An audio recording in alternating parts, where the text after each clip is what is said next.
پاکستان پوری دنیا کے مسلمانوں کی عزت اور آبرو کی محافظ ہے، اس لیے بھی کہ جب مسلمانوں کو کہیں کوئی تکلیف ہوتی ہے، پاکستان کے مسلمان، یہ ہماری رگ رگ میں گھسا ہوا ہے، ہماری رگ رگ، ہمارے ڈی این اے میں، ہماری جینز میں یہ بات داخل ہے کہ جب پوری دنیا میں خلافت عثمانیہ جب تباہ ہوئی تو پوری دنیا کے مسلمانوں میں صرف پاکستان کے مسلمان تھے جنہوں نے تحریک چلائی۔ افغانستان میں تباہی آئی تو 50 لاکھ افغان مہاجرین پاکستان میں آ کے بسے۔ آج بھی پاکستان میں لاکھوں کی تعداد میں بنگال، انڈیا اور بنگلہ دیش اور برما اور نہ جانے کہاں کہاں کے مسلمان آ کے آباد ہیں اور رہ رہے ہیں۔ ہماری بعد میں آنے والی حکومتیں، جس طرح ہم نے کہا کہ ہم لا الہ الا اللہ کو پر ہم نے پاکستان تو بنایا لیکن محمد رسول اللہ صلی اللہ علیہ وسلم کی ہم تکمیل نہیں کر سکے، اپنے کلمے کا دوسرا حصہ۔ لیکن اس میں کوئی شبہ نہیں کہ یہ پاکستان تمام اسلامی مسلمان ریاستوں کی نمائندگی بھی کرتا ہے اور مسلمانوں کا گھر بھی ہے۔ پاکستان جب بنا ہے تو یہ نظریہ تھا۔ لیوپولڈ ویس، ایک جرمن مسلمان جو محمد اسد کے نام سے، جنہوں نے بہت مشہور کتاب روڈ ٹو مکہ بھی لکھی، وہ پاکستان آئے۔ لیاقت علی خان نے ان کو پاکستان کا شہری بنایا اور وہ پاکستان کی نمائندگی کرنے کے لیے یونائٹڈ نیشنز گئے۔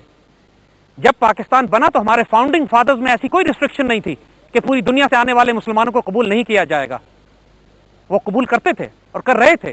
جس طرح یہودیوں میں، جب اسرائیل ایک دوسری نظریاتی ریاست ہے جو بنائی گئی ہے پاکستان کے بعد، اور اسرائیل اسی لیے سب سے زیادہ خطرہ مسلمان کو پاکستان سے سمجھتے ہیں، اسرائیلی پوری دنیا سے یہودی نوچ نوچ کے لا رہے ہیں اور جمع کر رہے ہیں اپنے پاس۔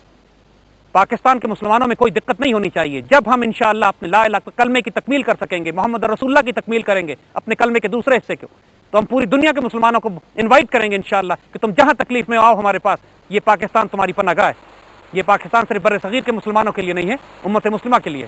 آپ کے دوسرے سوال کا جواب، یہ بات ہم آپ کو واضح کر دیں کہ جو کچھ ہم نے آپ کو پہلے بتایا تھا وہ پھر ریپیٹ ہونے والا ہے ہندوستان کے مسلمانوں کے خلاف۔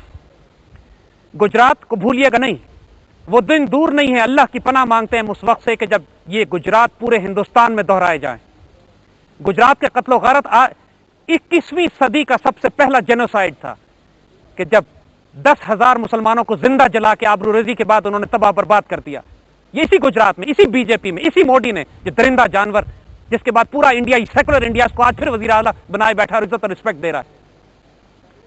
یہ جو آپ کے سامنے یہ پریزنٹ کرتے ہیں اپنا ماڈریٹ اور سیکولر فیس، اس کے پیچھے بہت ناپاک بھیڑیا چھپا ہوا ہے، اور میں ہندوستان کے مسلمانوں کے لیے اللہ سے دعا کرتا ہوں کہ اللہ ان کو اپنی عزت و مان اور حفاظت میں رکھے۔ مجھے اس میں کوئی شبہ نہیں ہے کہ وہ وقت دور نہیں ہے کہ جب دوبارہ محمد بن قاسموں کو یہاں سے جانا پڑے گا اپنے ہندوستان کے مسلمانوں کی عزت اور آبرو کو بچانے کے لیے۔ ہندوستان کے مسلمان بیچارے، اس وقت کیفیت یہ ہے کہ ہزاروں کی تعداد میں مسلمان بچیاں مجبور ہیں کہ ہندوؤں سے شادی کریں۔ اردو زبان کو مٹایا جا رہا ہے۔ بجرنگ دل اور RSS اور ان کے دہشت گرد جتنے بھی ہیں، وہی مسلح جدوجہد، وہی سارا سلسلہ جو 1947 کے فسادات سے پہلے انہوں نے جنگی تیاریاں کی تھی، وہ دوبارہ عروج پر ہیں۔ گجرات واز اے ٹرائل، ایک ٹریلر تھا صرف مسلمانوں کی عزت اور آبرو سے ریئیکشن دیکھنے کے لیے۔ اس غلط فہمی میں نہ رہیے گا کہ انڈیا کے مسلمان کسی عزت اور آبرو کے ساتھ اور محفوظ ہیں۔ ان کے لیے ہم اللہ سے پناہ مانگتے ہیں، ان کے لیے دعا کرتے ہیں، ان کے لیے دعا بھی کیجیے، اور ان کی حفاظت کا صرف ایک طریقہ ہے کہ ہندوستان کو توڑ کے چھوٹے چھوٹے ٹکڑوں میں تقسیم کر دیا جائے۔ ہندوستان میں کوئی مائنورٹی، کوئی ریاست، کوئی مائنورٹی وہاں محفوظ نہیں ہے۔ صرف مسلمانوں کی بات نہیں ہے، وہاں سکھ بھی اب محفوظ نہیں ہے، وہاں پہ تامل بھی محفوظ نہیں ہے، وہ 7 سسٹر اسٹیٹس جو انڈیا کے نارتھ ایسٹ میں ہیں وہ ٹوٹ کے الگ ہونے کی بات کرتی ہیں۔ نیکسلائٹس، دنیا کا واحد ملک ہے انڈیا جب کمیونسٹ بغاوتیں برپا ہوئی ہوئی ہیں۔ 40% انڈیا کمیونزم کے انڈر میں آیا ہوا ہے۔ وہ وقت دور نہیں ہے انشاءاللہ جب انڈیا ڈس انٹیگریٹ ہوگا، لیکن یہ اس سے پہلے ڈس انٹیگریٹ ہونے سے پہلے مسلمانوں کا صفایا کرنا چاہتے ہیں۔ انڈیا کے مسلمانوں کا اللہ حامی و ناصر ہو، وہ بہت مشکل میں ہوں گے چند دنوں میں، اللہ رحم کرے ان پہ۔ My question to you is as we all know that the current situation is developing, the way it is developing, Pakistan is fighting a war against terrorism. Pakistan is fighting war on ideological and territorial grounds. But my question is West and Indians have tried to fight a war against us on the territorial ground, but they had failed because of the military defense we were able to employ. But the cultural onslaught which is going on right now, it is the most dangerous part of the invasion they had undertaken in past and currently they're doing. Just like Sonia Gandhi, as she said that very belligerently on the Congress, that we have already halved Pakistan, but now our recent attack on Pakistan is on ideological grounds. آپ کے خیال میں پاکستان کی نظریاتی اساس کو محفوظ رکھنے کے لیے آج کی نوجوان نسل کیا کر سکتی ہے؟ دیکھو بیٹا، جب پاکستان بنا تھا اس وقت ہمارے پاس نہ جغرافیہ تھا، یعنی جغرافی آف اس پاکستان یہ ہمارے پاس نہیں تھا، نہ ہمارے پاس حکومت تھی، ہمارے پاس آئیڈیالوجی تھی، نظریات تھے. پاکستان نظریات سے بنا ہے. نظریات بننے کے بعد پاکستان کا جغرافیہ بھی بنا اور پاکستان کی حکومتیں بھی بنی. دشمن جب بھی ہم پر حملے کرے گا سب سے پہلے ہماری آئیڈیالوجی پہ حملے کرے گا، اور آئیڈیالوجی پہ حملہ کرنے کا مطلب یہی ہے کہ وہ ہم کو پہلے صوبوں میں توڑنے کی بات کرے گا، صوبائیت کی بات کرے گا، لسانیت کی کرے گا، فرقہ واریت کی کرے گا.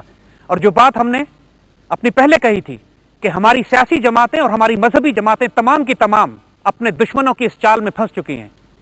انہوں نے اپنے الگ جھنڈے بنا لیے ہیں، الگ تحریکیں تنظیمیں بنا لی ہیں، الگ نام رکھ لیے ہیں، الگ امیر مقرر کر لیے ہیں، اور اپنے آپ کو یہ پاکستان سے ایسوسیٹ نہیں کر رہے. یہ پرابلمز ہیں، لیکن اللہ کے فضل سے ابھی ہم اس مقام پر نہیں پہنچے کہ دشمن ہمارا ہم کو اتنا کمزور کر دے. کیونکہ دیکھیے نشانی کمزوری کی یہ ہوگی کہ جب وہ ہمیں کمزور کر لے گا تو اس کے بعد وہ رکے گا نہیں، ہماری سرحدیں پار کرے گا. ابھی اللہ کے فضل سے سرحدیں پار کرنے کی وہ جرت نہیں کر سکتا. اس کا مطلب ہے کہ ابھی اس کا کام مکمل نہیں ہوا، اور اس کا مطلب یہ ہے کہ ابھی اس کے کام کو رول بیک کیا جا سکتا ہے. اسی لیے ہم نے کہا تھا یہ بات کہ ہمیں یہ قوم انڈین فلموں، انڈین گانوں اور انڈین فلم ایکٹر اور ایکٹریسز کے بغیر بھی زندہ رہ سکتی ہے. اس کے حکمرانوں کو، اس کے سربراہوں کو، اس کے علماء کو، اس کے تعلیمی نظام کو، اس کے دانشوروں کو یہ فیصلہ کرنا پڑے گا کہ ہم انڈیا سے کیا معاملات رکھنا چاہتے ہیں، عزت اور غیرت کی بنیاد پر، برابری کی بنیاد پر، تاریخ کی بنیاد پر، اور ان کی اس ناپاک سازشوں کی بنیاد پر کہ جو ہماری ریاست کے خلاف ہی کرتے چلے آئے. پاکستان نے کبھی انڈیا کی سرحد پار نہیں کی، انہوں نے ہماری سرحد پار کر کے مشرقی پاکستان کو توڑا ہے. کس بنیاد پر؟ اور یہ اب ہم پر واجب ہے کہ ہم سرحد پار کریں جہاں ہم کر سکتے ہیں، اور ان کو توڑ توڑ کے الگ کریں ان تمام فالٹ لائنز پہ جہاں وہ خود ہی ٹوٹ رہے ہیں. وہ ہم پر پہلے نظریاتی حملے کر رہے ہیں. نوجوانوں کی اپنی ذمہ داری ہے، they have to wake up. جب پوری دنیا کے معاملات بچے ہمارے ماشاءاللہ خوبصورت سمجھتے ہیں